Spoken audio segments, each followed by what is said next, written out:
Rreth 30 persona janë lënduar në aksidentin rrugor që ndodhi në aksin rrugor Shtyp-Radovish në afërsitë të Negotinës.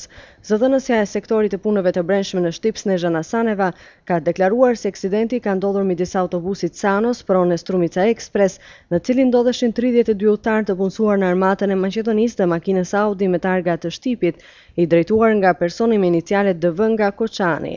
Udhëtarët që ndodheshin në makinën e tipit Audi kanë marrë lëndime të rënda trupore dhe menjëherë janë dërguar në qendrën klinike në Shkup dhe në Spitalin Klinik në Shtyp. 27 të lënduarit e tjerë që ndodheshin në autobus të punësuar në armatën e Maqedonisë janë dërguar për kurim në Spitalin e Strumicës. Tek një person janë konstatuar lëndime të rënda trupore, ndërsa udhëtarët të tjerë kanë kaluar me lëndime më të lehta.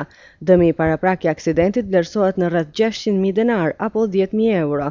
Policia, gjykatës jetues dhe prokurori publik kanë kryer ekspertizë në vendin ku ndodhi aksidenti dhe po hetojnë shkaqet që çuan në këtë përplasje të rëndë.